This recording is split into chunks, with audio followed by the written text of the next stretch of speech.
Dr. Mike, welcome to the show. Excited to be here. Let's chat evidence-based medicine, my favorite. It's having a resurgence at the moment. What's it like being on that side of the fence?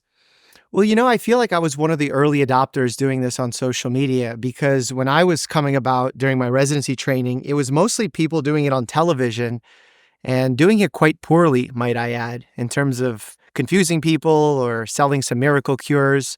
So that's why I started social media medical conversations. And now it's just exploded into every different possible niche.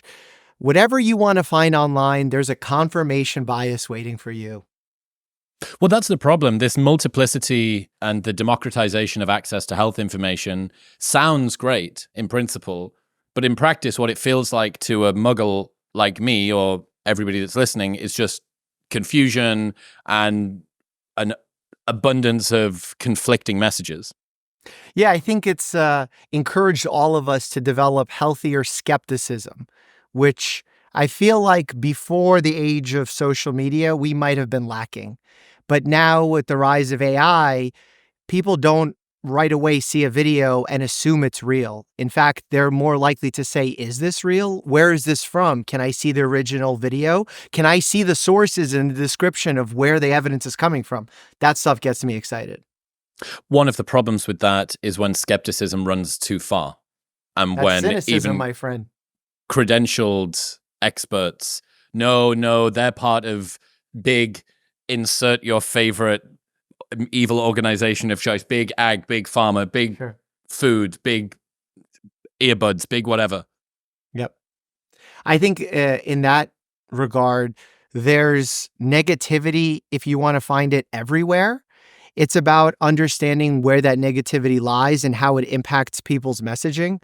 So I think just broad stroking or broad brushing certain subjects in healthcare will always be an incorrect message. So you can't say anything is all good or all bad. You can't say humans are all good or all bad. In fact, that's the first thing we really teach when we institute cognitive behavioral therapy with patients that are struggling with anxiety and depression, because it's very easy to get into this cognitive distortion of labeling things as all good or all bad, or this is a terrible catastrophe and it's going to end everything for me. Just because I got this C in my class, it means I'm a failure, and labeling ourselves.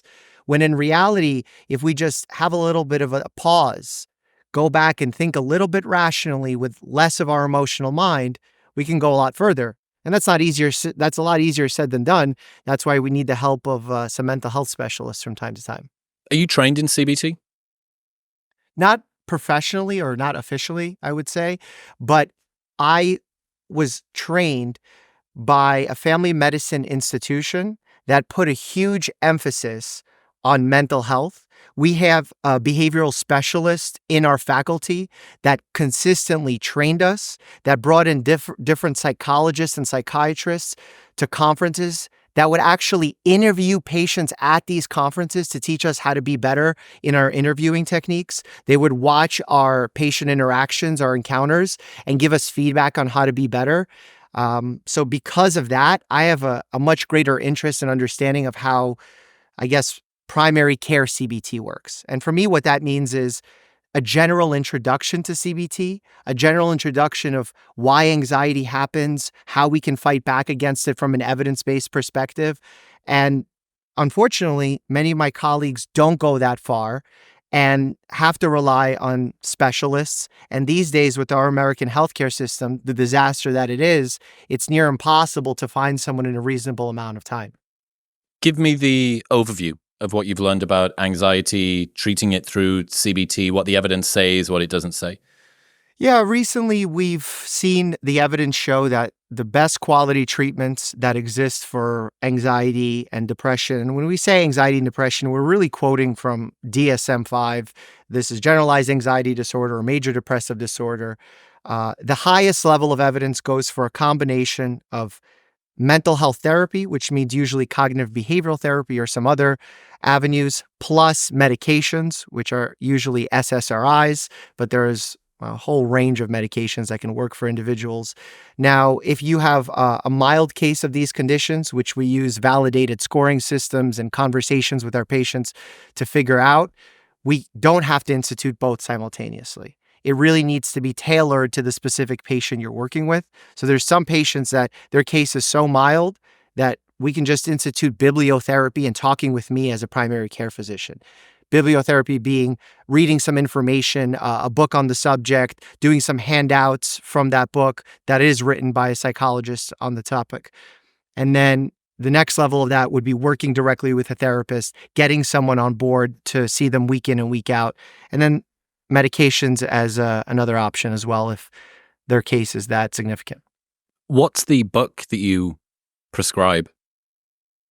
The most common book that I give to my patients is called Feeling Good by Dr. David Burns, who I'm actually scheduled to have a conversation with the next month, kind of on the forefront of the development of CBT and talking about how our cognitive distortions, which are natural emotional reasoning part of our brain that we're all susceptible to, can sometimes go too far and drive these symptoms of anxiety and depression in us, and how that therapy can actually help an individual. And what I like about cognitive behavioral therapy and why I've been on board on recommending it for such a long time is that not only is the evidence for it great that it works, but it's also really rational. It's very reasonable.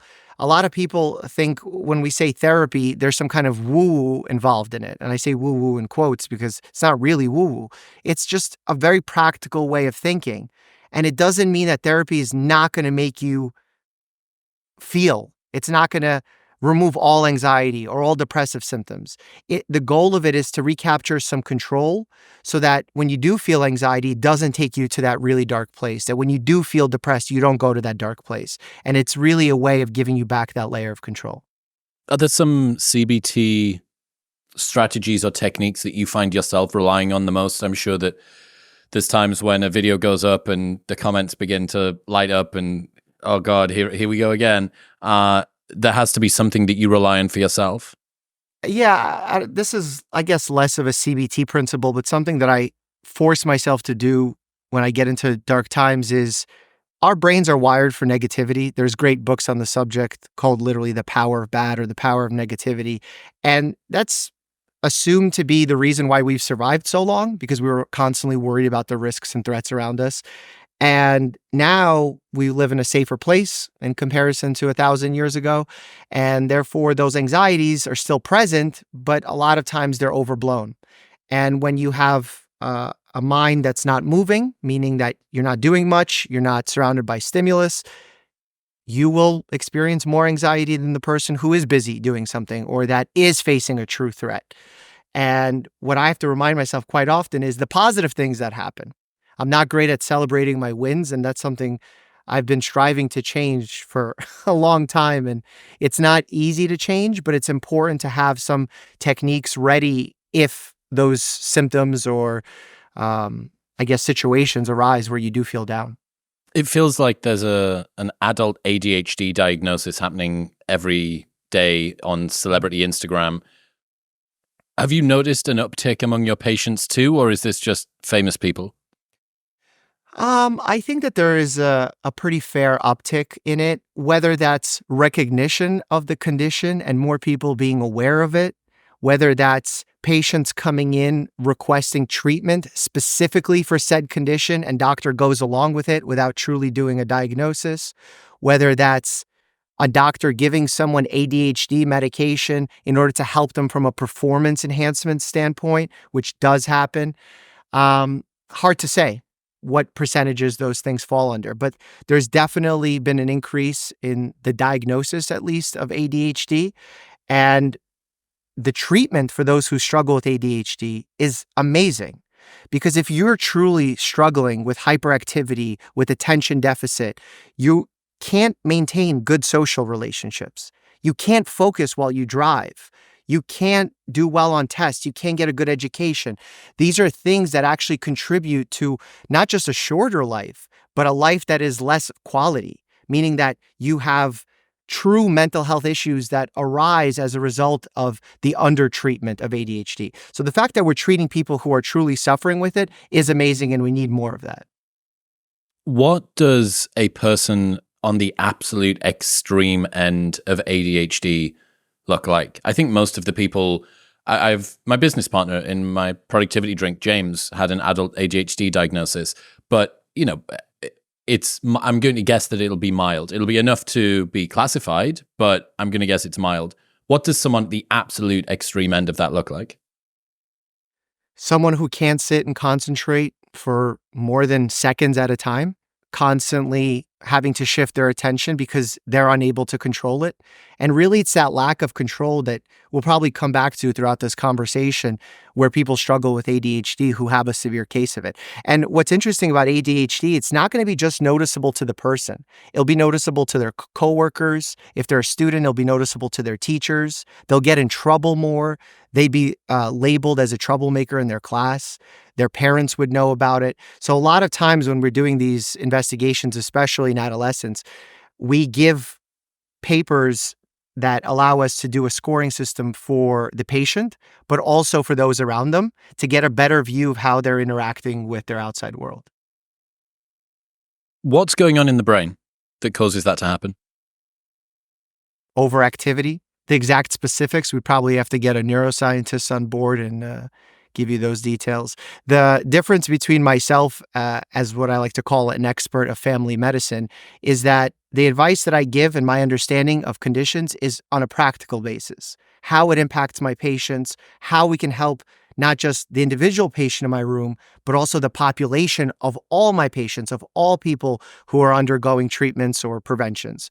So the specifics, I tend to not memorize exact molecules and names of chemicals unless they're specifically important to the treatment of my patient.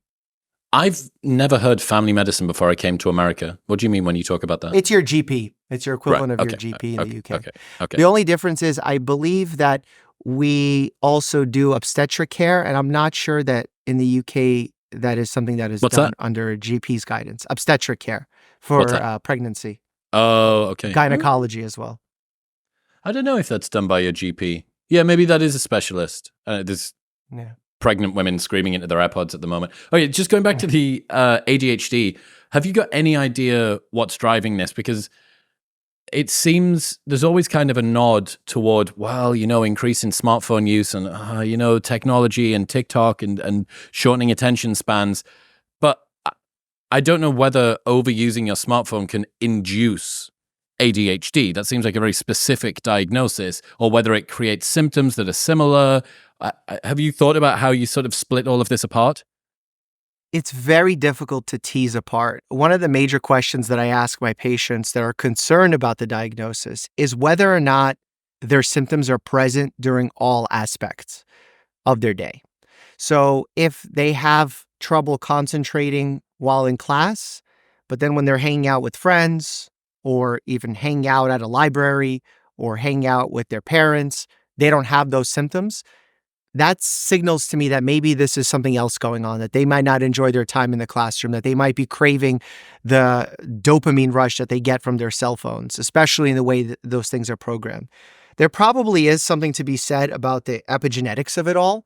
So epigenetics is how our interactions with our environment and how we treat our bodies, how it actually impacts our genes. And there's probably something to be said with an individual who is constantly bombarded with this stimulus from our phones of constantly giving that feedback, dopamine rush when you get a like, dopamine rush when you get a comment, and that constant flickering, it definitely has some effect on our neurophysiology. The consequences of it, I think, remain to be seen. I think we need to study more of it because we on the front lines don't have perfect answers to all these questions. And that's why I get frustrated a lot of times on health podcasts, because I frequently see guests come on and talk about things that they claim to have all the answers to. And boy, I wish that was the case, because I could be helping a lot more patients if that were true. Yeah, very interesting. What's the current state of prescription for SSRIs? Because I saw a study that came out, I think, last year talking about SSRIs kind of got thrown out of the window a little bit, that it seemed like the impact was only negligible. Then that got pushed back against it. What's sort of the world of SSRIs at the moment? The world of SSRIs is that they're still very much prescribed. They're still very much first line indicated for major depressive disorder, in some cases, generalized anxiety disorder. I use them quite frequently. Do I use them on every patient? Absolutely not. I think they've been villainized. There's stigma attached to them. There's also misinformation about them constantly on the web. I mean, there's even a popular, I guess you could call him a health influencer, Gary Brecka, who I've made reaction videos to, where he talked about how these SSRIs work. And it just was like flat out wrong, like What did he say? scientifically about how they work. Hard to remember exactly the details, but it was about the mechanism of action of how SSRIs work. And the unique thing about SSRIs is it was a medication that we quite didn't understand the physiology of how they worked. And yet we saw the positive outcomes. Initially, back in the day when these medications were coming about, we thought that depression was an issue with low serotonin in the brain. So then we put out these medications in trial form where they would increase the amount of serotonin in the area where they work. And what we found is an improvement of symptoms over several weeks. And we assumed it was because of the increase in serotonin. Well, that's been disproven. And yet some people are still repeating that and talking about that. There's now new theories about the fact that when your body sees more serotonin as a result of the medicine, it downregulates its response to the serotonin, which are the receptors that serotonin binds to. And the body actually, over a period of weeks, decreases the amount of reactivity to serotonin. And it's been theorized that that's a possible mechanism by which these medicines work. But we have to be honest and transparent about our knowledge of what we know, what we don't know. When we claim to say, like, this is how they work, we're 100% confident, we have to be really careful. And this is, I don't want to single out Gary Brecka here. A lot of people do this. In fact, we as medical institutions, the broader we, did this throughout COVID, and it was a disaster for mass communication, where initially, I remember on my YouTube channel, we talked about how masking wasn't recommended because of reasons A, B, and C, that we were short on masks. We didn't think it would spread through the air. We thought it was droplet only driven. And then as time went on, we learned more and we changed that guidance. Luckily, and I guess fortunately for our channel, we were very clear about that early on and said this may change. But there were some people in the major agencies, like the Surgeon General at the time, who was making fun of people for wearing masks on planes. And boy, did that end up hurting the public message, because then people took that information early on and then used it to discredit his message later. And that's problematic twofold. One, because I wish the messaging was different early on his part.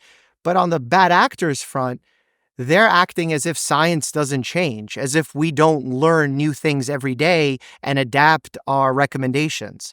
In fact, if we didn't adapt our recommendations to new quality guidance, we'd be failing as scientists. So I think it's a twofold problem that we need to discuss on both ends rather than just nitpicking or cherry picking one person. How difficult is practicing medicine in the wake of what happened through 2020? Government agencies and the CDC and all of these very famous, well-known medical professionals showering themselves in something that wasn't glory.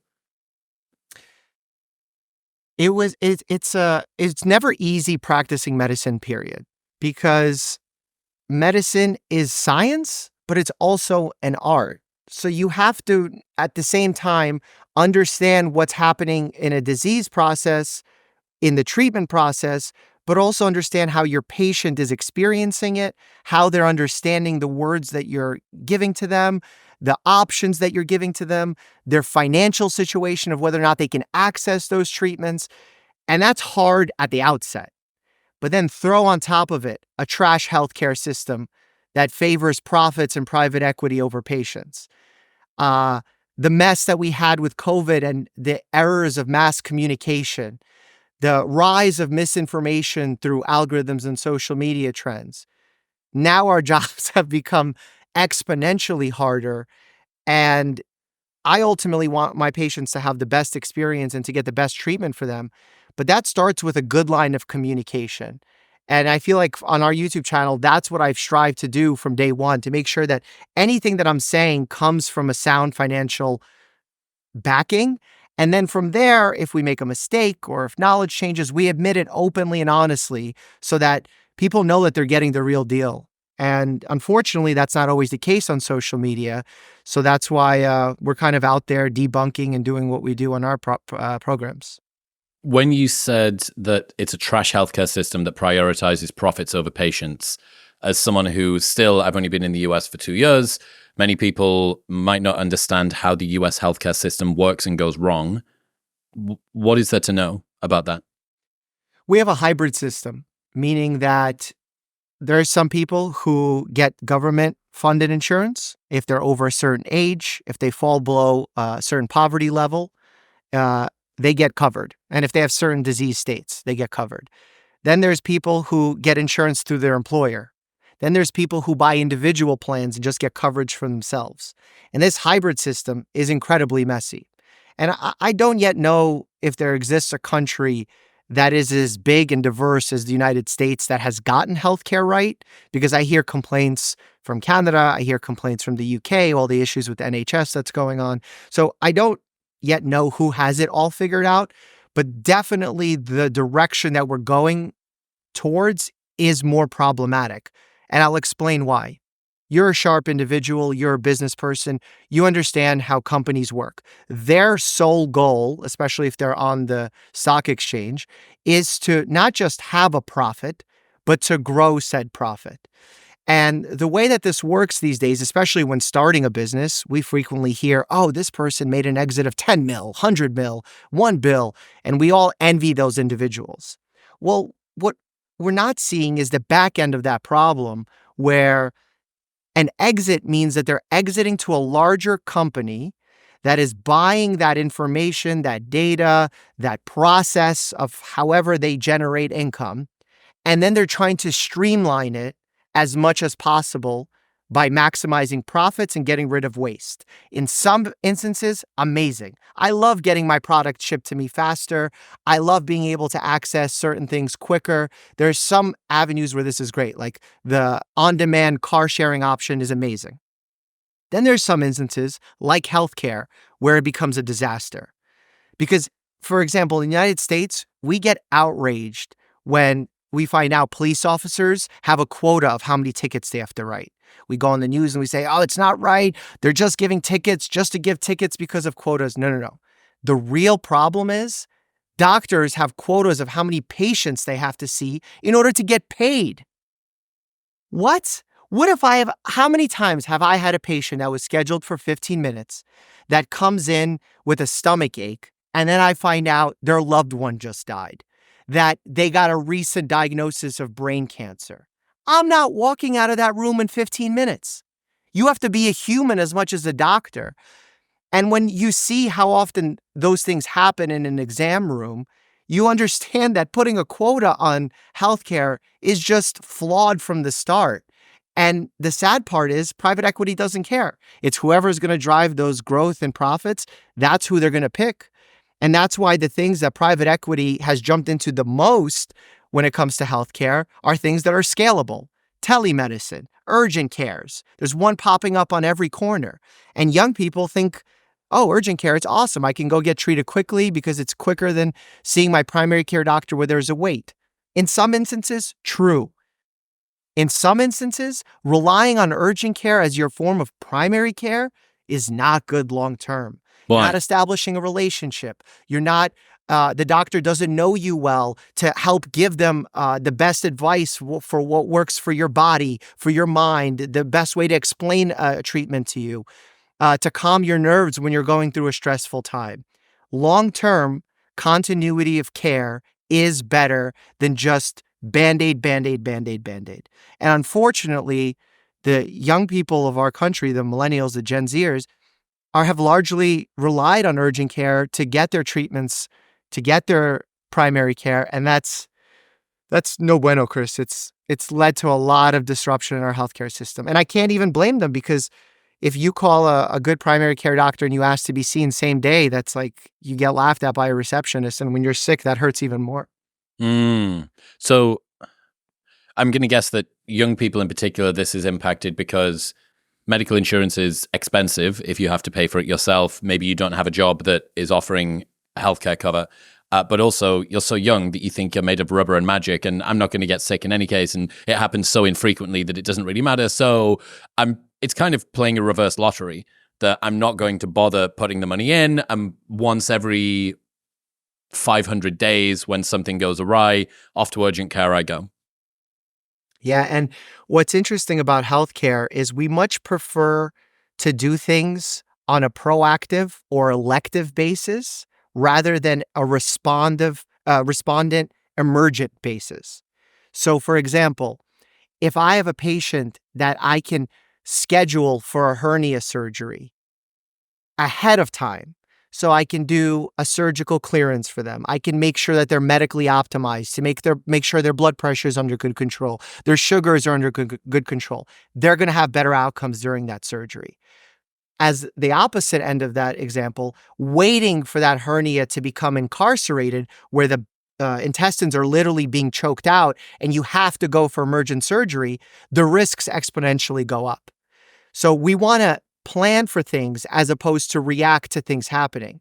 And there are certain things that we can do from a primary care standpoint to get ahead of issues and prevent them to a degree and institute those things for our patients. And I specifically say to a degree because there's a lot of even physicians and experts online who think that we can prevent every problem and that we should be doing more for prevention. But that's only thinking from one side of the problem as opposed to viewing it holistically. It's interesting that you brought up the UK. I have a number of friends that were doctors that I was friends with as they went through med school, as they went through F1, F2, as they finally got themselves signed off. And I mean, God, if the US is a mess, the UK is something else. They're still using Windows XP. That's the operating system we still of have choice. Pagers. My residents still have pagers, like literally beepers. Why? Just because they've been grandfathered in from the old system? Yes, and there was some talk about that maybe in the basement of the hospital there's bad reception, but the pagers work on a different thing, so the signal will be better. Man. I don't know. It's just this wonderful cocktail of cutting edge medical assessments with ancient technology and trying to get these two things to fuse together. Some of the horror stories that I've heard, man, about a doctor needs to prescribe something or get something cleared for a particular patient, and one floor below them is where they need to go in order to get this done. But they go down to that floor below them physically. They go there and ask for it, and they say, no, sorry, you need to fax us a piece of paper. I can't email it. I can't call you. I can't ask you while I'm here. I can't even fill it out physically on a piece of paper and hand it to you. It needs to be faxed through here so that we've got the record of the fax. And then the fax needs to be filed in a particular place, but it needs to be signed off. And the guy that signs it off, he's not actually back in until the morning. So they're going to have to wait.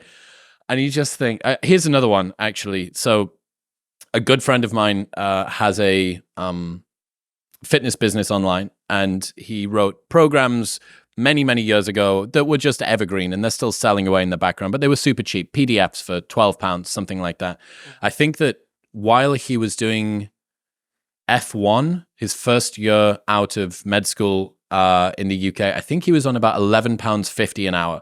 So I think that was around about the wage that he was getting. So his one ebook was more than that.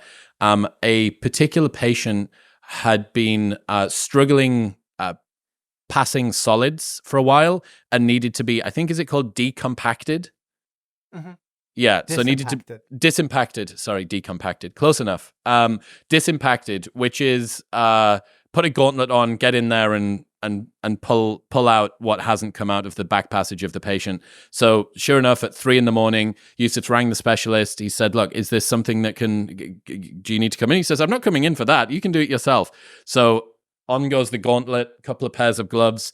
Yusuf spends the next 30 minutes. This woman's in discomfort. Her family are there. There's an issue with them. They want her to be right. She wants him, and he's just doing his thing. And after he, maybe 45 minutes later, peeled off all of the layers of gloves and checked his phone to see that he'd sold a ebook that he wrote 9 years ago for 50 pence more money than he just earned from doing that one thing.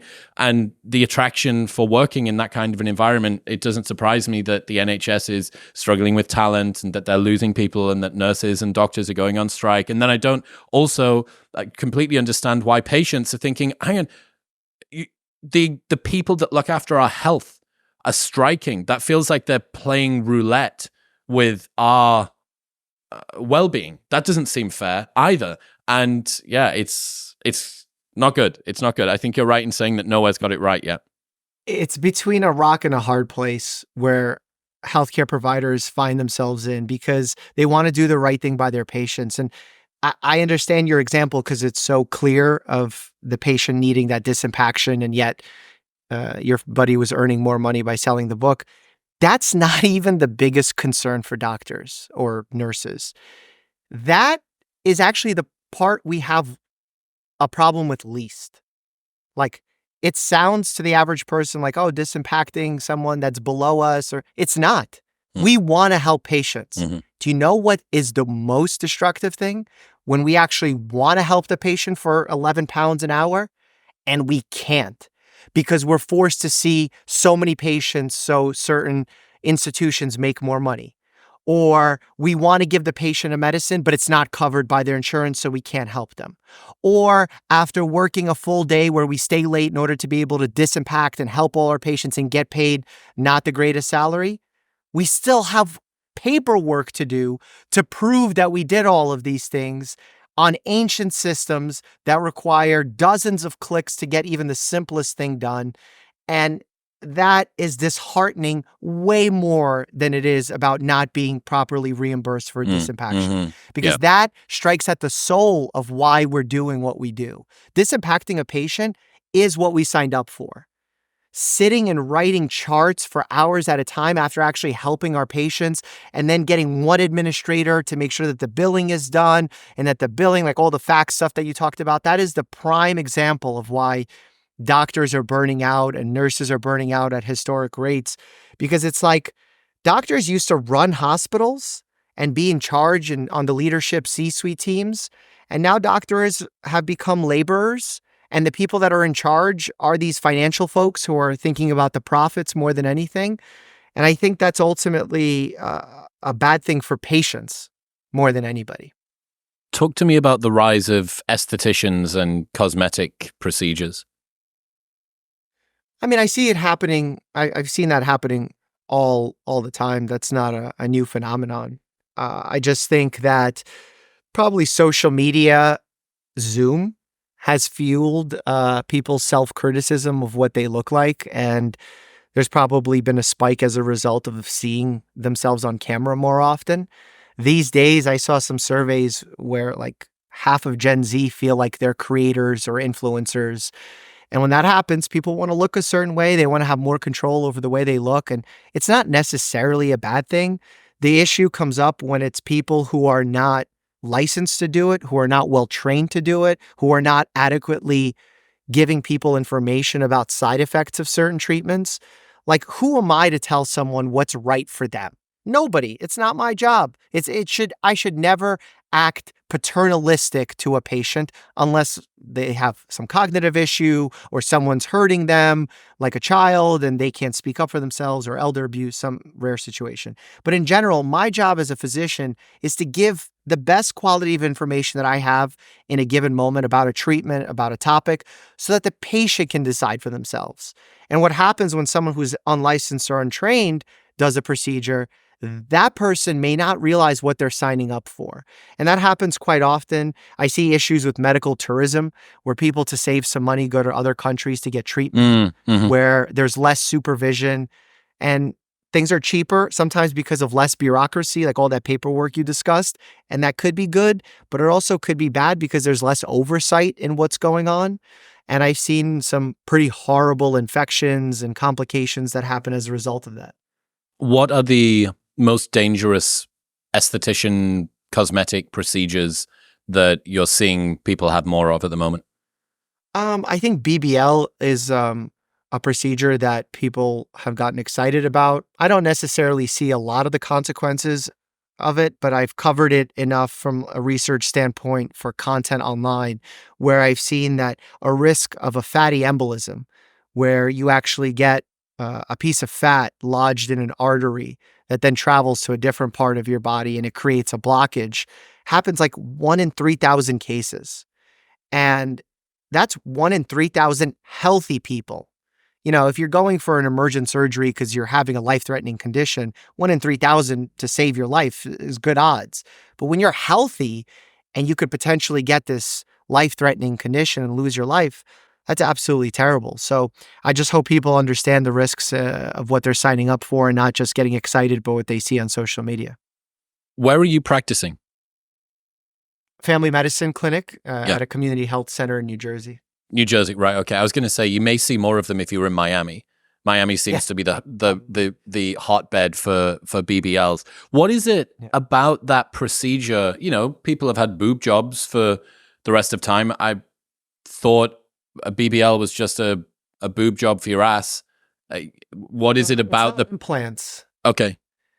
Unlike with breast augmentation, a BBL requires liposuction, so removal of fat from one part of your body, and then inserting that fat in another part of the body. Usually people will get their waist slimmer and then insert it into their butts. And when you do that, if you accidentally position that fat into an artery, that's where that complication happens. Whereas with breast augmentation, it's an opening and insertion of a breast implant, which has risks of its own.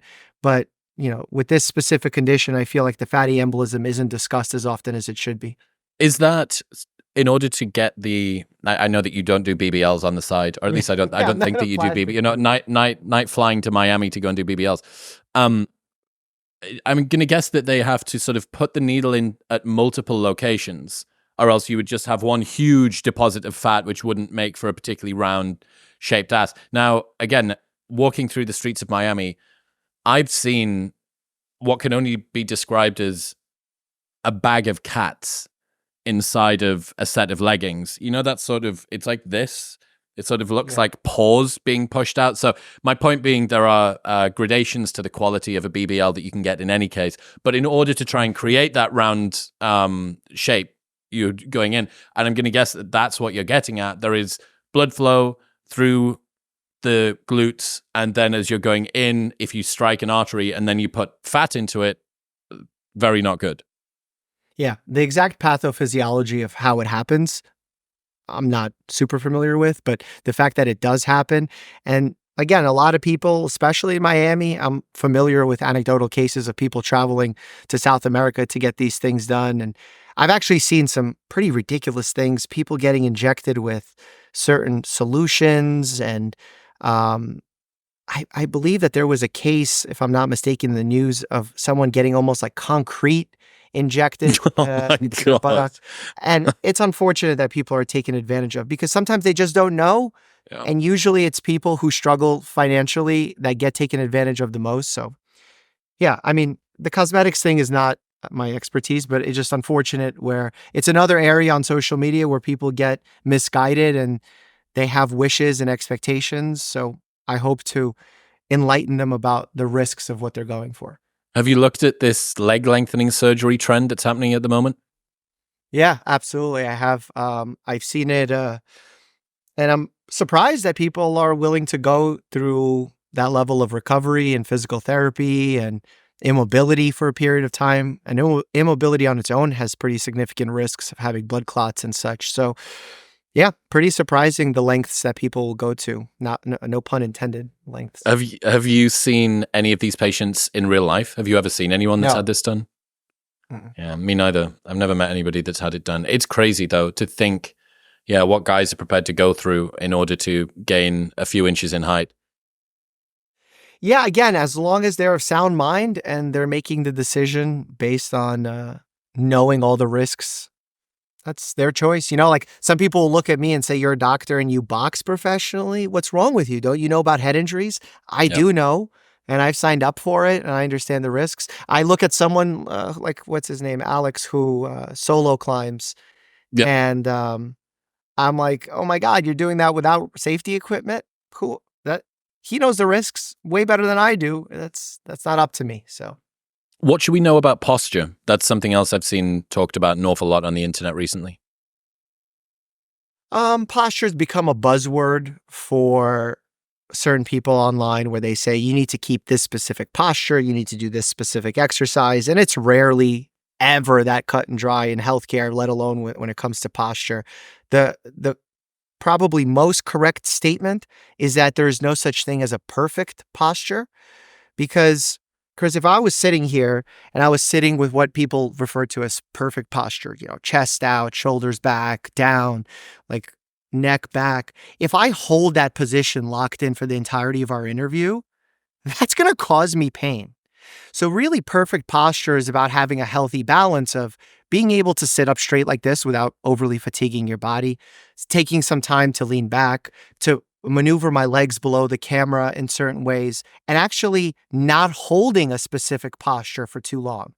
Because whether you keep this posture while you're gaming or chatting or whatever for a long period of time, or you're keeping this posture, you're going to run into trouble either way. So it's about keeping mobility, keeping circulation going. That's really the correct way to talk about posture. Look, do people have certain deficiencies in posture, meaning they have a significant scoliosis to a severe degree where it can impact their functioning? Yes. But a lot of times people have a very mild scoliosis where they have a abnormal curve of their spine and they want to blame every issue on that, when in reality, not every case of back pain is necessarily related to their mild scoliosis curve. I spent quite a bit of time researching lower back pain. I had 2 bulging discs and flew to Gravenhurst in just 2 hours north of Toronto to see Dr. Stu McGill, who is regarded as one of the number 1 back pain specialists on the planet, specifically for lower back pain. Very conservative with his management, so he's quite anti-surgery, which I think is probably a pretty good position to hold, and has been proven, as we've seen Ronnie Coleman or, pick your favorite athlete of choice, work their way through some insane amount of pain. Just as a side point, from what I know, the reason that surgery is so dangerous is the potential for scar tissue to form around nerves. And you can already have certain areas of the back which are impinging on nerves, but if you've got scar tissue which is formed around it, that causes the most sort of intense chronic pain.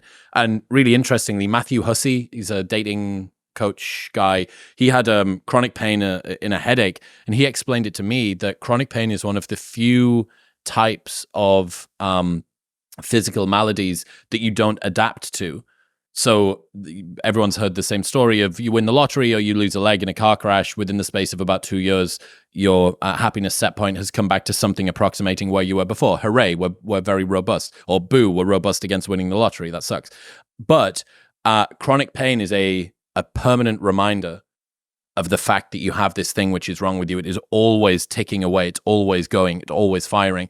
And the sufferers of chronic pain seem to be the outcomes for them in terms of mental health, increase in suicidality risk, all of that stuff, not good. So yeah, went to go and see Stu McGill, and he said something very similar when it comes to posture, that sure, a neutral spine, a tall-ish neutral spine is optimal, but the most important thing is to allow yourself to vary that posture as much as you can, which is why, whichever the biggest company in the world for standing desks is, has probably absolutely exploded over the last 5 years, because everybody wants to go from sitting to standing. I'm going to have one of those sexy rocking chairs I'll go back and forth on. I'll be a Bosu ball like a pregnant woman. All of these different ways that people can do things to try and vary their posture. And for me, as someone, I'm patient 0, 2 bulging discs, L3, L4, and L5, S1.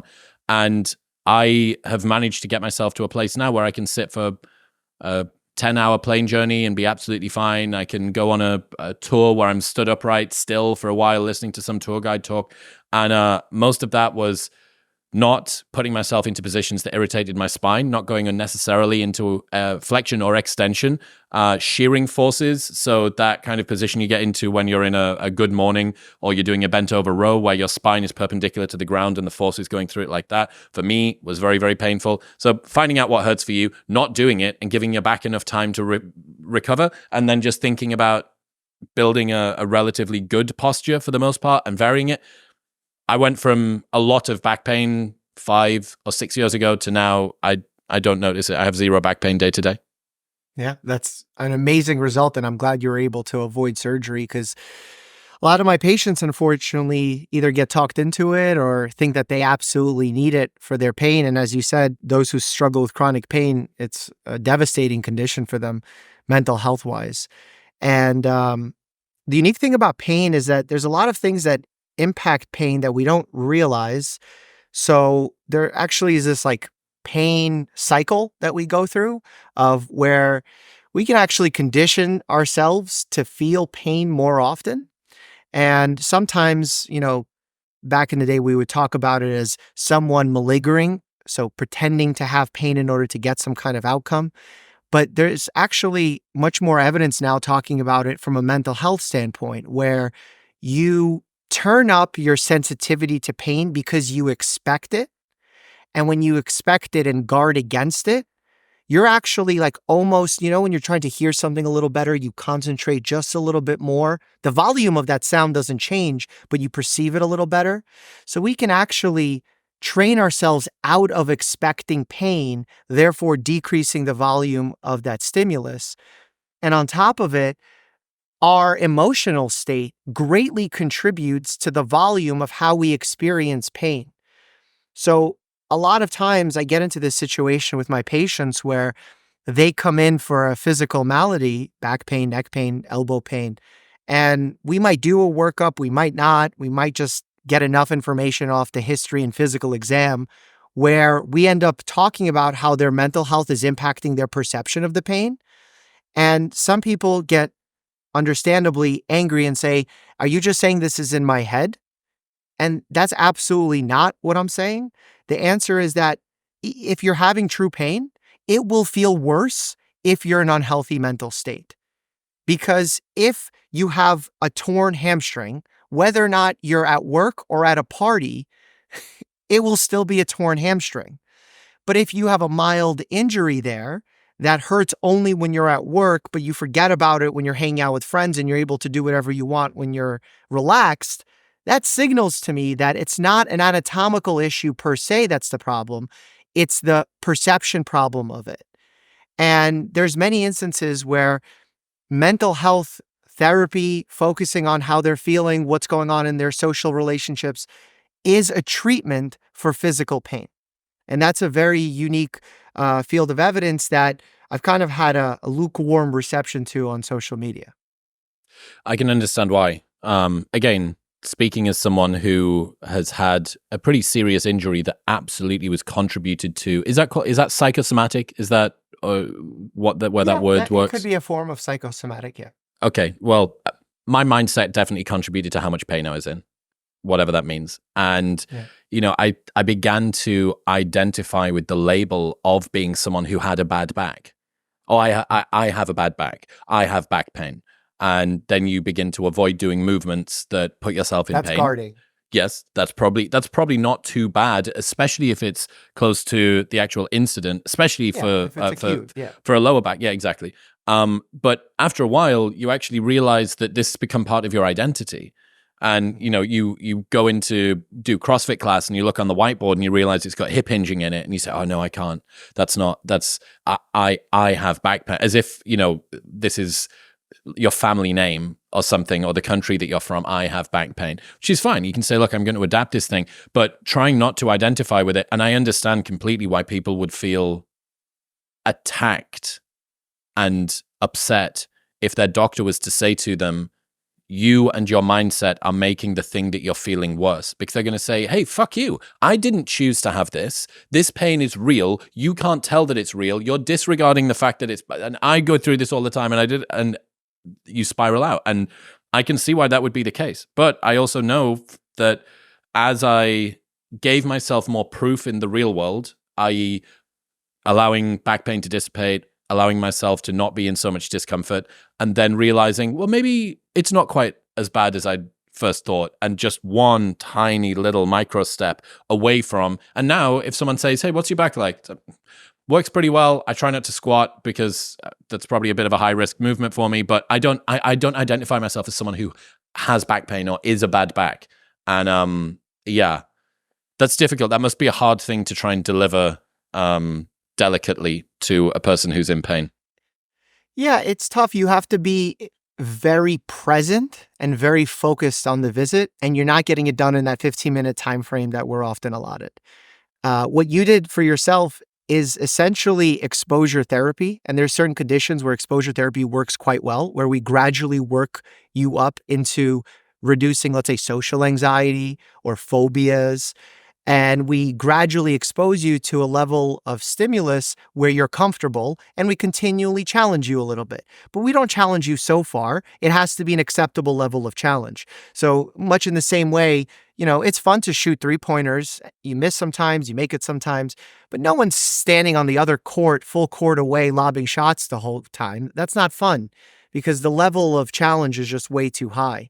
So you want to have a level of success or a chance at success. And once we could find the right level for the individual, we can help them have some exposure therapy. There's a great doctor who unfortunately passed by the name of Dr. John Sarno, who is actually a physical medicine and rehabilitation doctor from NYU that really pioneered the knowledge of how back pain and pain in general is related to our mental health. And while not everything in the book is 100% accurate, because there were some theories in there as to why it happens or how it happens, maybe they're not perfect, but the general thought behind the idea of our mental health impacting how we feel physically is so strong, and I really recommend folks to read his book. One is called The Divided Mind. Another one is called Healing Back Pain.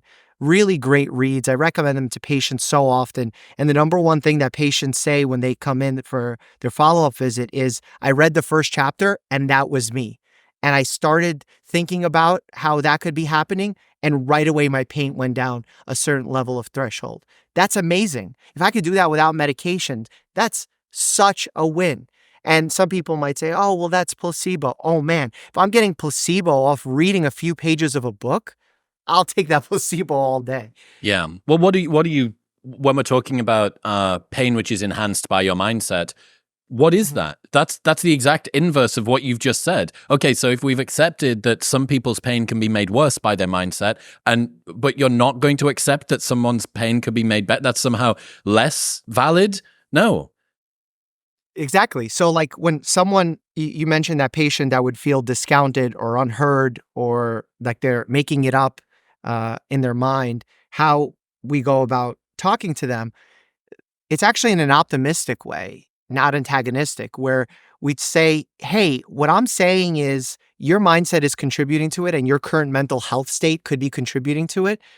If it is, this is under a level of control in some ways where you can make this better. So there is a bright light here. I'm not saying I have no idea what this is and throwing my hands up and saying you have to figure this out. I'm saying that there is a way actually out of this. And usually when you give patients actionable steps, especially if they're not trying to if you're not trying to sell them some miracle formula or do anything ridiculous, they get really excited about it. So one of the main things that I tell my patients is avoid guarding if the condition is mild. Like if I have a patient who I'm not worried about hurting their back by standing up off a chair, I tell them don't stand up gingerly. Like we oftentimes get into this habit of if we hurt our backs, let's say 2 weeks ago, we get up like this. Like we're waiting for the pain to hit us. And when you're going to get up like that, the same thing happens as if when you're walking into a dark room and you're a little bit scared and someone whispers near you, you jump because you're on edge. You're already primed to be in that mindset. If anyone whispers to you on the street of New York City, you wouldn't even hear them. You wouldn't even care. But when your mind is in that primed state that any sound is going to make you jump, you're priming yourself every time you're guarding your back. And look, there are times where I tell my patients, you have to take it easy and we need to do some serious activity modification. But a lot of times with back pain, it's about restarting movement safely, getting them working with a therapist, a physical therapist who knows what's going on. And if there is a mental health component, which is very common, I recommend talking about that as well. Are there actually microplastics in everyone's testicles? I saw that article. I saw it. I was worried. Have I got microplastics in me? Probably. I mean, it's not In the unheard of. testicles? I don't know specifically the testicles. I didn't read the study fully to know exact details of it, but it's not unusual for that to happen in the day and age where we live in, where people pollute, companies pollute. There's these chemicals that we've used for waterproofing that last way beyond what normal chemicals last in the environment, very similar in our own bodies. So I think that absolutely is a real scenario. And just like how we talked about, I feel like I'm villainizing capitalism here, and I'm not anti-capitalism by any means, but a lot of these private equity companies, they find a product that works as waterproof water bottle or jacket or whatever article of clothing. They're going to mass produce it without thinking about the effects on society as a whole, because again, their main focus is on the profits. And I'm not anti people making profits, but you have to think about what's happening with these chemicals. And, with public pressure right now, I think a lot of companies are waking up to make some changes, and it's not full, but it's a step in the right direction for sure. I saw you do a video about Lululemon leggings and whether or not they're dangerous. What's the conclusion from that? Are Lululemon leggings killing everyone?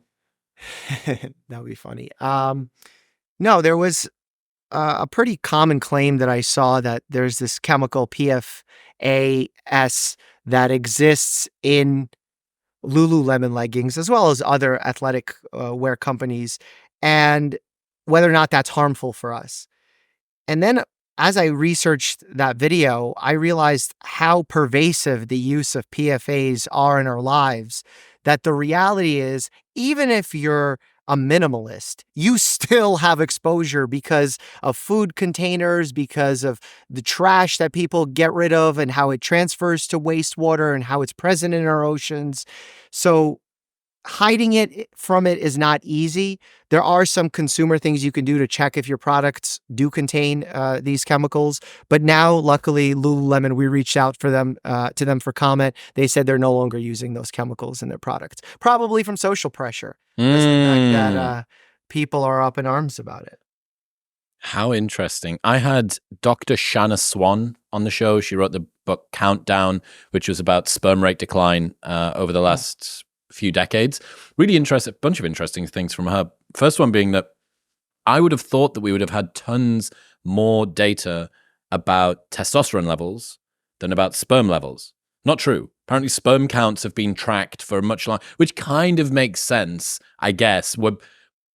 The sperm count level is much more important to the continuation of the species than the testosterone level. It's only recently that bros like me and you have maybe been concerned about whether we're in the high 800s or the low 500s.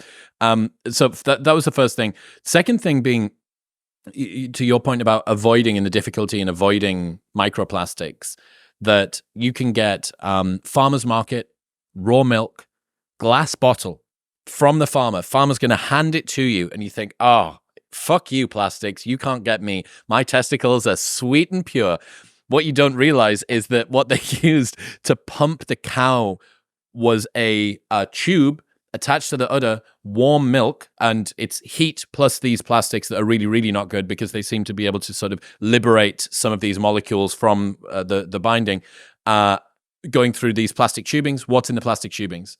All of the materials and all of the compounds that you're worried about in any case. So yeah, it is so difficult.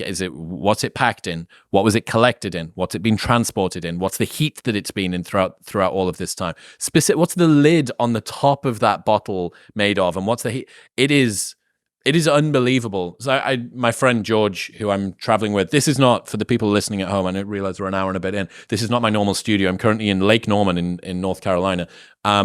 George, the guy that I'm traveling with, has a question he asks, which is, what is currently being ignored by the media but will be studied by historians? And I think that microplastics and the ubiquity of those are definitely going to count as one. It's beginning to catch a little bit of steam now, but it's still very much in the sort of micro niche influencer fringe, and I'm not seeing it really break out into the mainstream just yet. Yeah, we have so many things that pose risk to us on a given day. It's hard to know where our attention should fall. So Mm. I very much hope more scientists are focusing on this. It's difficult for me. Like, think about it this way. I think it was Lay Norton that actually said this on my podcast in a different way, but same example. If I'm looking to pick up the biggest weight as possible, and there's different size boulders around me, and those boulders represent risks I can reduce for my patients, like basically beneficial things I can do for them. Most of the boulders are focused on really the fundamental things of healthcare, which means making sure that you're not carrying excess weight, you're consuming at least a varied plant-based diet with good sources of protein, fish, chicken, meat, all that good stuff. Um, Exercising, sleeping correct, mental health check-ins, social relationships. Those are the big boulders.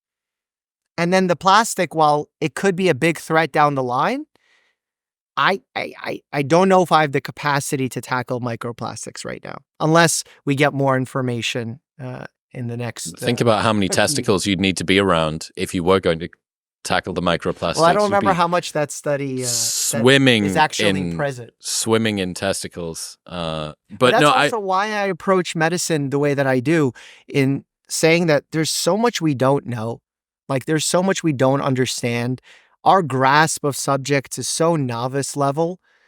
And while we are advanced as a society because we compare ourselves to puppies and kittens, we say, look how advanced we are as a species, there's so much we don't know.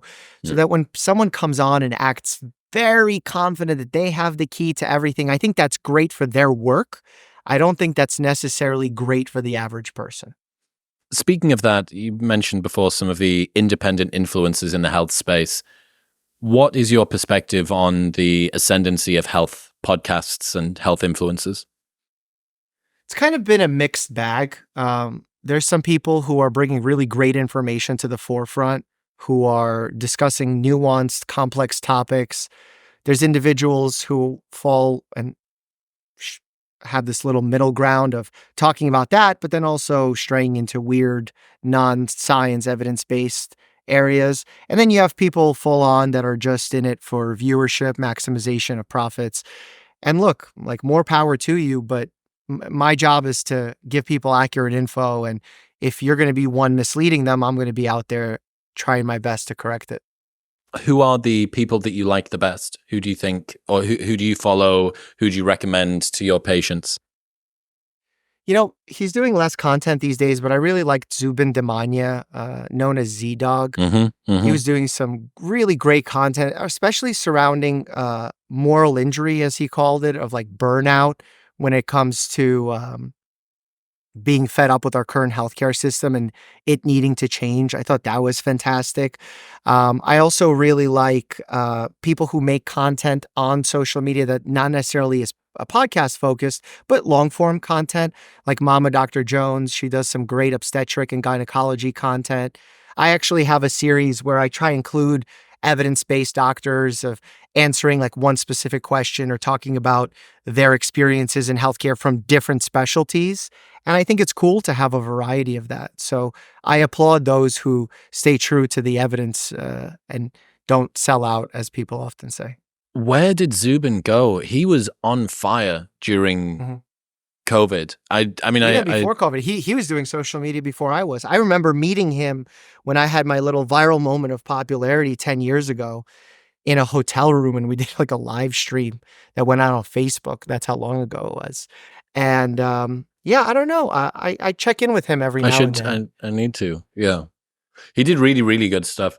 I was just thinking then when you spoke about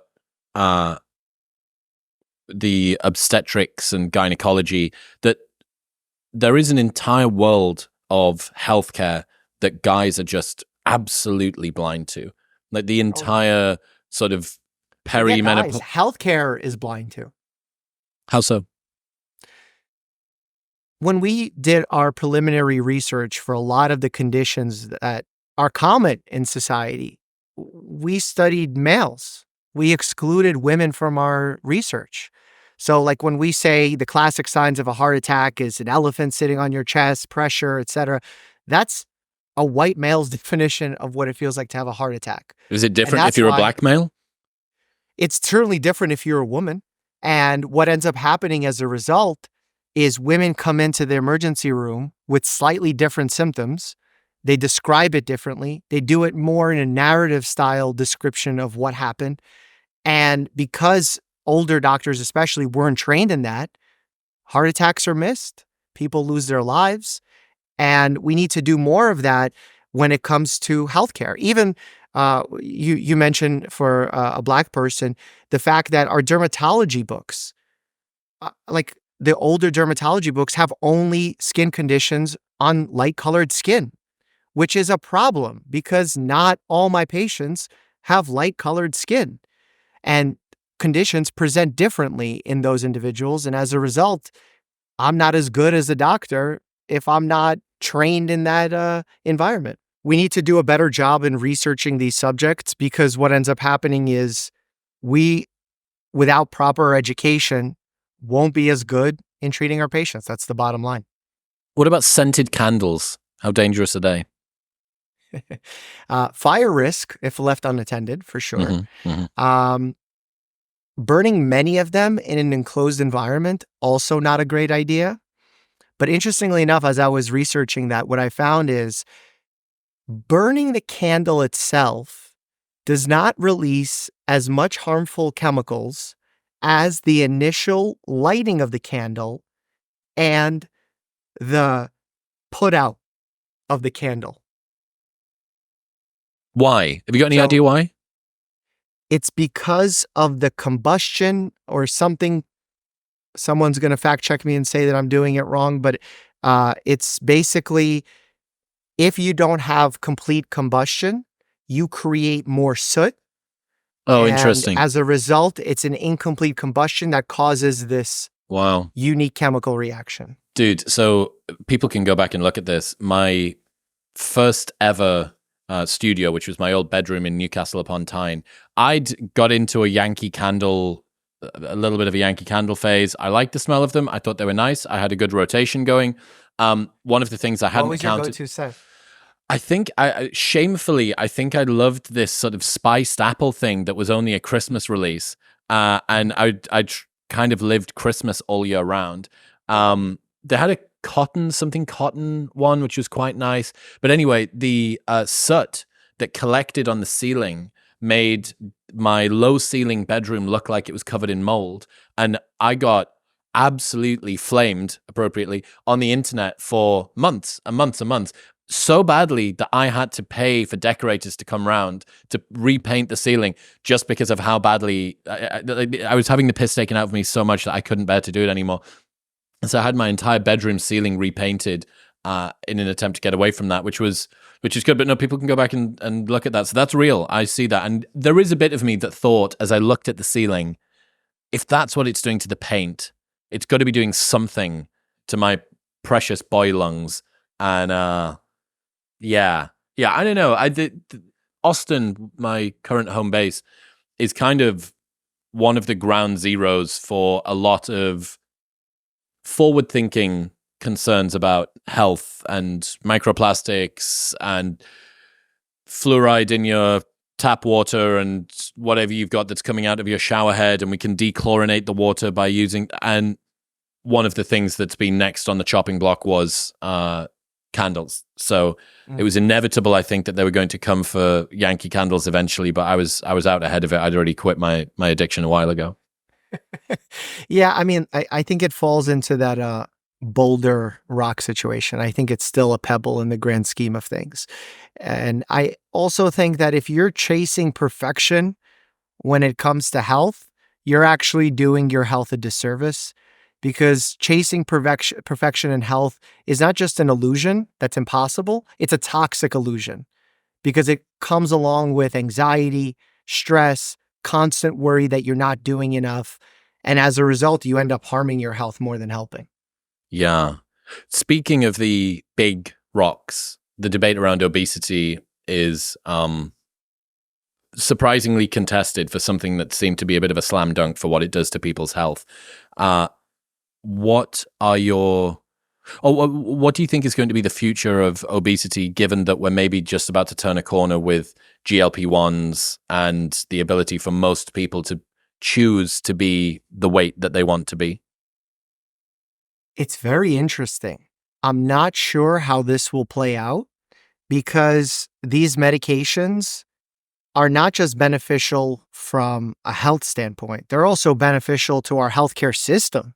Because if we can prevent heart attacks and all of the strokes and the situations that can arise as a result of carrying excess weight, we would be also improving the burden on our healthcare system. So that's one. Two, we're going to be definitely harming the profits of some food companies. I think they're going to be pretty angry. I've seen them do some unique things, actually. There's one that just launched a GLP-1 focused meal plan where like they're in the supermarket and saying, if you're on one of these medicines, Wegovy, Ozempic, Manjaro, eat our food because it's made specifically for you. And I guess it's more protein rich so that you're still consuming enough protein. But it's funny watching them try and adapt.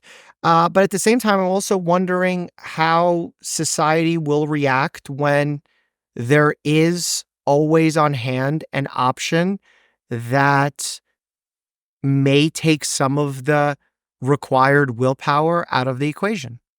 I think it's fair to say that. There's a lot of it around it, surprisingly so, I think. I've had a number of conversations. Johan Hari's new book, Magic Pill, he came on. Scott Galloway came on, he spoke about it. Dr. Mike Israetel, who you just had on your show, he came on, he spoke about it.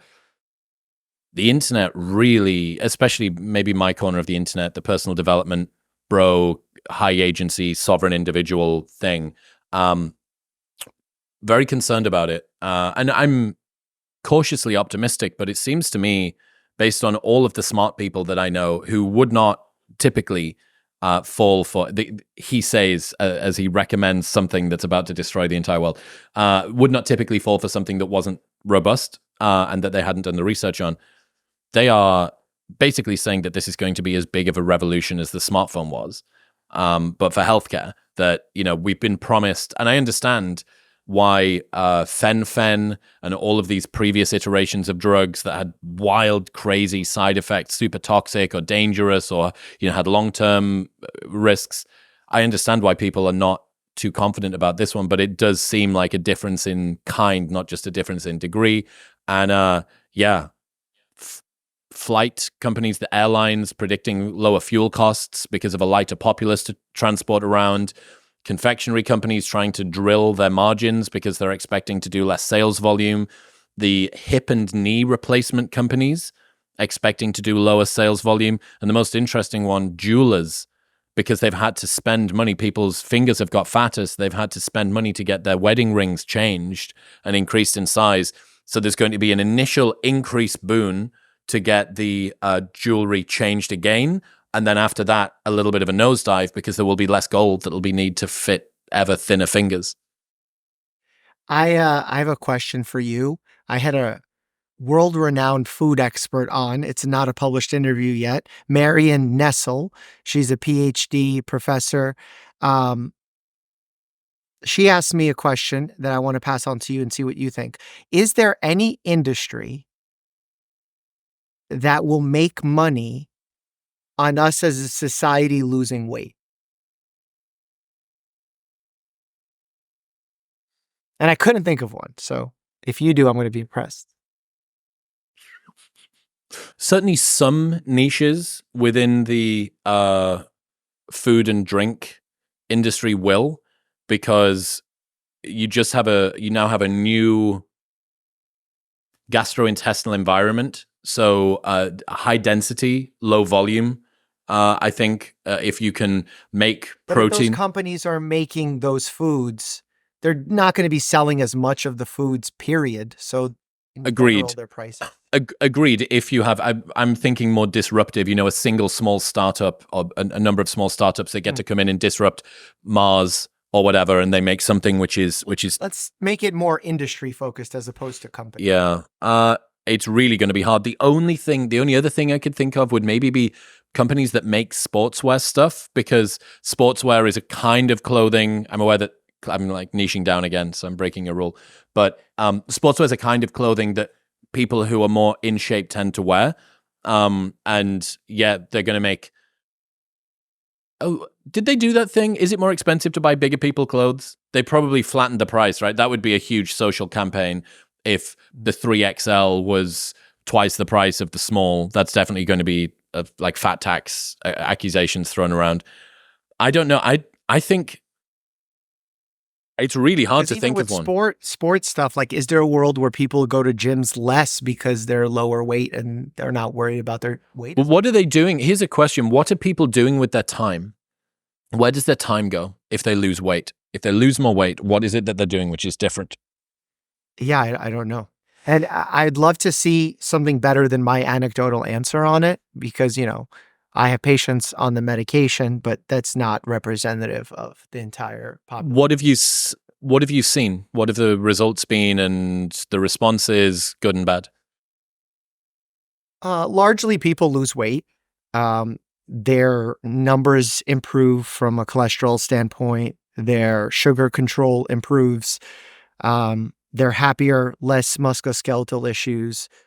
A large percentage of those people either have had issues with side effects, like nausea being the most common. The nausea is mild, persistent, but manageable to them and a valid enough trade-off. I haven't had anyone personally as a physician where a patient had such a bad side effect that they had to stop it, but I am aware, obviously, that does happen.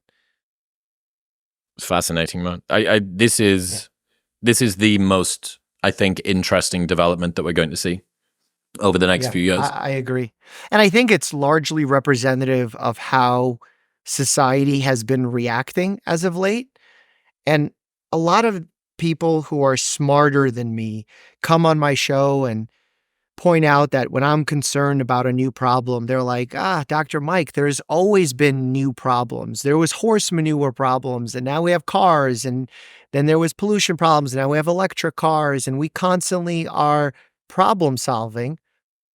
When problem solving itself begins to be owned by private equity, I'm like, it becomes so weird in that, look, like, we created hyper palatable foods that were junk foods, processed foods that were very tasty, non-satiating. So we're always hungry, we want more of them, they're addicting.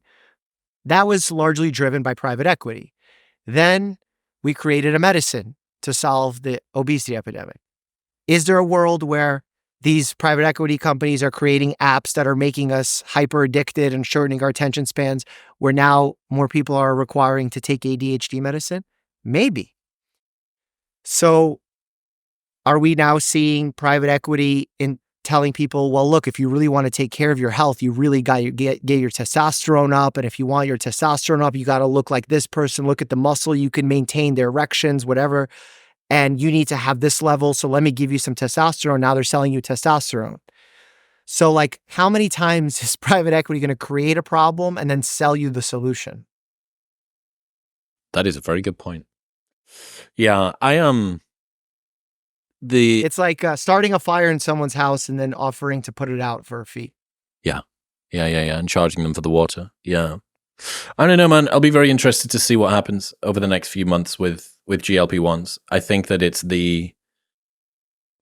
going to make a very interesting moral challenge. It's going to create a moral challenge for a lot of the people who have been a part of the body positivity movement. And I think that that's one of the most interesting sort of social elements to this, that when maintaining a heavier weight becomes a choice, i.e., you have more control, more direct control over whether or not you maintain that heavier weight. I think that it's going to put many people into a catch-22 situation, that a lot of people who have been very pro body positivity and promoting bigger lifestyles, I think that they're going to be faced with a very difficult decision, because so many of the members of that community that were their compatriots are going to elect to not do that. And I wonder how many people that were a part of that movement were doing it because they tried dieting, it really hadn't worked. So I'm going to be a part of a group of people that accept me, as opposed to one that villainizes me or says that I'm wrong or undisciplined or whatever. You don't know. Fuck you. I tried to diet. Like a huge percentage of diets don't work for people, and I get that. But when you can just take the shot twice a week, and you can dial in your weight to the poundage that you want by just increasing the dose or decreasing the dose. I also want to point out that's not exactly realistic. Most people still don't have access to the medications. Can you explain what that means about the access? I'm not familiar with that. The medication's very expensive. Insurances largely aren't covering it for weight alone. I've had plenty of patients struggle to get coverage for it, where they have to pay for it out of pocket or pay a company out of pocket to try and get access to the medicine. So access is a huge issue. And why it's like kind of an exponentially problematic issue is that the people who struggle with access to that medication are also the same people that food industry targets the most with junk food. So they're getting doubly harmed.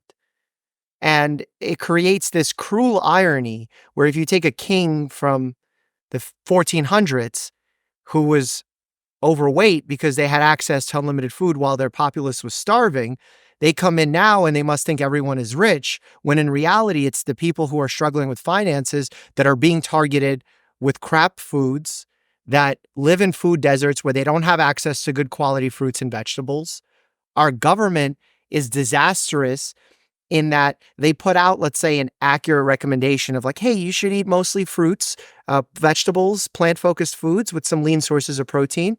And they'll say the percentages correctly as per science, but then on the other side of their mouth, issue subsidies to the corn industry or to these other industries that make the necessary components for either animal feed or for junk food and processed food.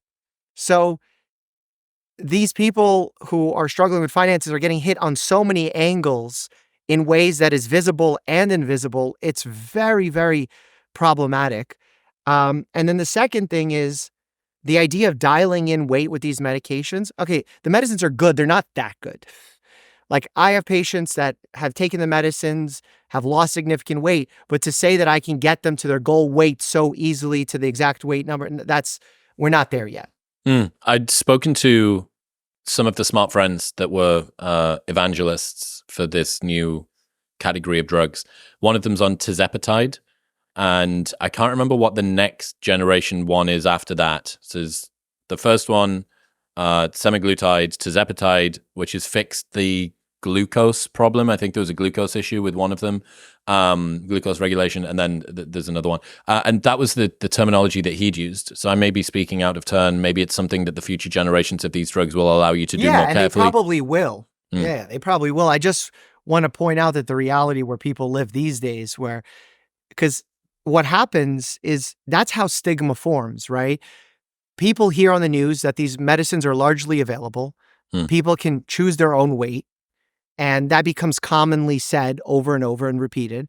And then as a result, the people that can't afford the medicine that are being targeted by food industry don't lose weight and then are ostracized or shamed because it's like, oh, why didn't you do that? It's like, whoa, wait, it's not that even more easy. of a choice now. Yeah, exactly. So will there be careful of how people are treated these days. Understood. Will there be a dialing down of this? All things near accessible levels of cost over time, right? Yes, it's more expensive now. Do you predict that in future this will be pretty much available to everybody on pretty much every insurance plan? I hope so. I react to medical memes, man. I don't know. I wish I knew these answers. Logically, I think that as more people take them, it should come down. If it's up to the pharmaceutical companies, no. But hopefully we have some regulation put in place where we can fight back against that. And there's all sorts of, not necessarily clear corruption, but just like gray zones where due to a lack of transparency, companies can get away with some really problematic things behind the scenes. Speaking of medical memes, how was your conversation with Stephen Gundry? Great intro to that. It was bittersweet. I was excited to talk to him because, he has these best-selling books that are influencing millions of people. He goes on a lot of podcasts and he says things and people ooh and ah, not challenged as often as he should be. And I did, and I had a great cardiologist, Dr. Danielle Bellardo, on who challenged him on a lot of his notions. And largely what I found is he's a person who's excited about innovation, but lets the lack of experience in mass communication lead him to make statements that land with the audience in ways that he probably doesn't understand that they do. Like when you say to a parent that grapes are so problematic, might as well give them a Hershey's, you're making a statement that's encouraging mothers to feed their children processed sugar as opposed to a fruit. And that's a problem. And he might be talking about how fruit is now raised and the nutrient content has changed and the intricacies and all. Great, talk about that. But the way that the message is delivered, I think ultimately misleads people in their understanding of what science and healthcare is. The problem of short videos, I wonder whether this is a bigger problem on TikTok and Reels and YouTube Shorts than it is on the slightly more long form stuff. Just that when you do pull, a Gary Brecker clip of a protein shake stays in your body for 75 years, this is how long it takes for your body to process it or whatever. Maybe I don't tend to watch those podcasts in full. Maybe there is more context in there. Maybe he does explain that it's to do with the way that grapes are now farmed and they've been changed from their original grape form and what are we putting on them in terms of their fertilizer.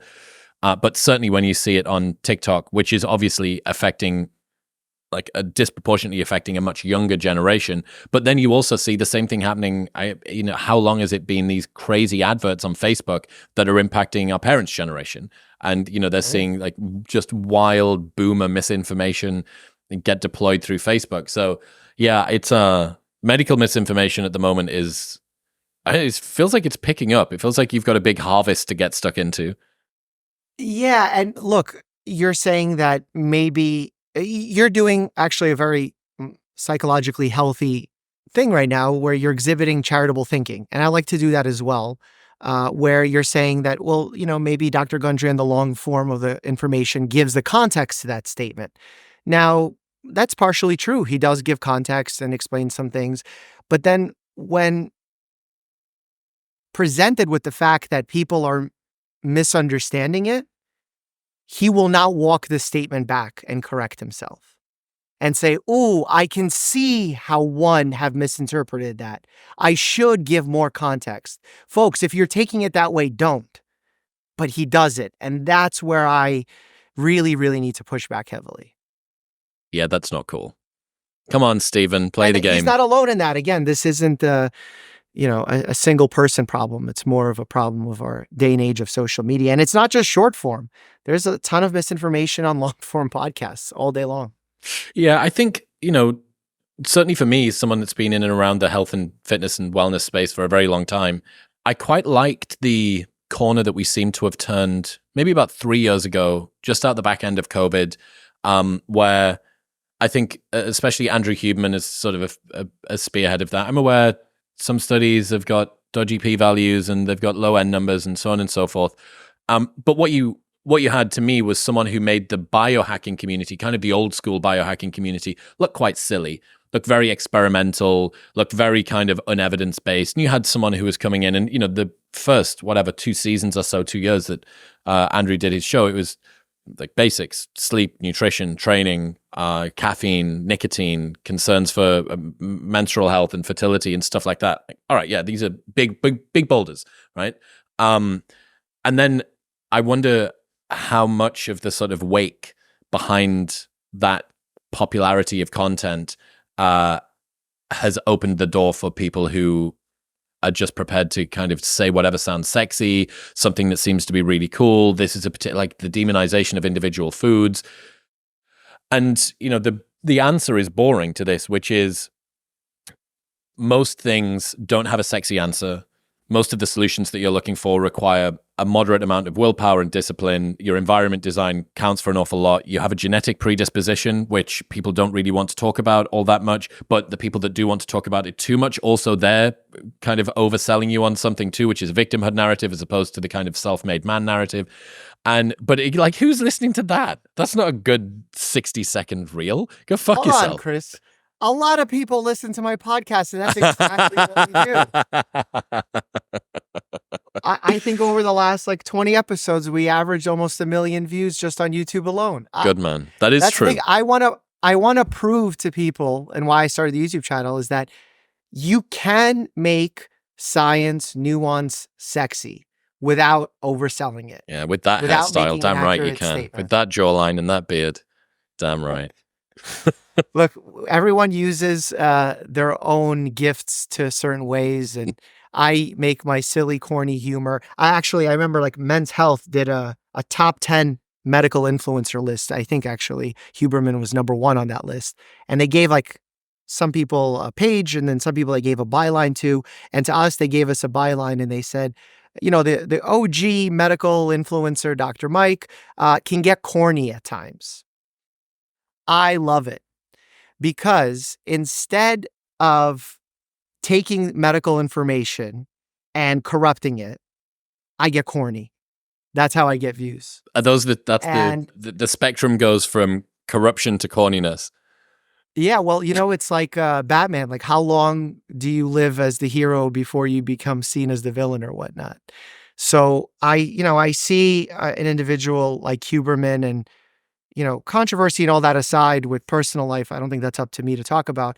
I haven't fully dug in to see the research, but on one hand, I'm very excited that he's gotten this whole swath of people excited to talk about health, to learn about health, to learn about research, talking about sources and pathology. And then on the other hand, I see irresponsible statements made on a decent amount of times on the show. And I'm like, why does that happen? And I don't have the answer to it. And I wish that wasn't happening as often as it was. Well, I'm sure that you guys will cross paths at some point, and that'll be one hell of a conversation. Sure.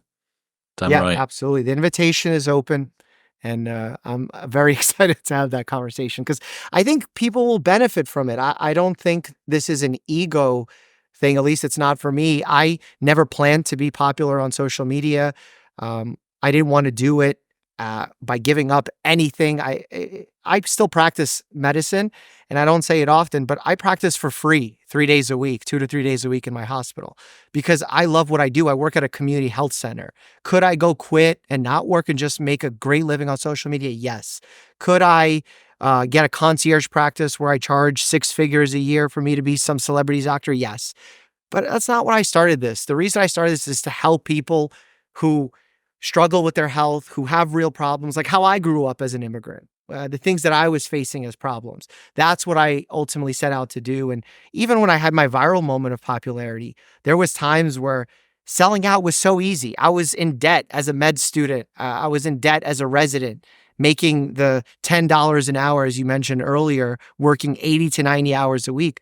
It was tempting to take some deals where I would talk about a powder and how it's going to give you all the nutrients that you need. It's tempting to take those deals. I understand why people do, but for me, the reason of why I started this doesn't let me do that.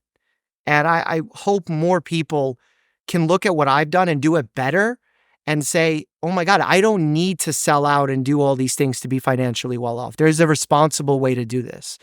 And I just wish more health influencers looked at it that way, because otherwise folks get into a lot of trouble. How do you find being the personal doctor whilst being the public doctor now? How many complications are you encountering as your online fame grows? Are people requesting that they want this Dr. Mike because they know that he's over there and he's the person I watch on YouTube? The patients that I saw during my residency, they're my patients, and I built them up sort of as my portfolio of patients. I've seen them, I'm treating them. There's some babies that I've delivered that I'm still treating, and now they're 6, 7 years old. It's pretty amazing. But I also work in an urgent care capacity. I also see patients of the other doctors that work in my practice that may not be available same day. So we work together as a team in that regard, where we can plug holes, plug scheduling issues. And because of that, I'm very grateful to where I work and the ability to help those individuals. It's such a different world. Like the things that are discussed on social media versus the problems my patients have in their everyday lives are just completely different, completely different. And that's why I think I've had a lot of success taking what my patients tell me in the office and then bringing it to YouTube, because it's so relatable. It's so honest to what people want to know, what they want to see debunked, what they're being misled by. And I hope to continue doing that as long as possible on social media. Does it feel like the human social equivalent of touching grass? It's definitely a humbling experience. You're constantly challenged. You're constantly taught that there's so much you don't know. My staff that I've been working with for over 10 years now, I can't believe I've been in the hospital for 10 years. They humble me all the time. They make fun of me all the time. It's a big family. I even had one of my nurses that I work with for 10 years on my channel the other day to talk about how I helped her with back pain, much in the same way that you had with your specialist. And it was great to be able to show that side, because people see what's on camera, but social media is not always real. And when are able to have a long form conversation with someone that's known you for that long, that's special. And I treasure those moments. And anytime social media gets dark or I get down, the biggest value in mood boost and happiness is when I do mundane things as a practicing doctor at a community health center. Oh, cool. Dr. Mike, ladies and gentlemen, I really appreciate you. I really appreciate the effort that you're going through. The fact that you're doing 3 days a week pro bono is a really good credit to you. I'm very, very glad that we've got people like you giving us health advice on the internet. Well, look, I'm really lucky with social media, so don't give me too much credit. But it's still, I probably gain way more value from doing and practicing medicine on like a spiritual, personal side than any kind of financial benefit I could get. Damn right. Where should people go? They want to keep up to date with all of the things that you do. I've somehow been able to corner the market on Dr. Mike, doctor spelled out, because Dr. Mike is the great Dr. Mike, the diesel Dr. Mike. Dr. Mike is He's your dark. Who I just had on side. My podcast. Yeah. And you did as well. Yep. He's great. Dude, I really appreciate you. Thank you for today. Thank you so much, Chris. If you enjoyed that episode, you will love a selection of the best clips from the podcast over the last couple of months, and it's available right here. Go on. Give him a watch.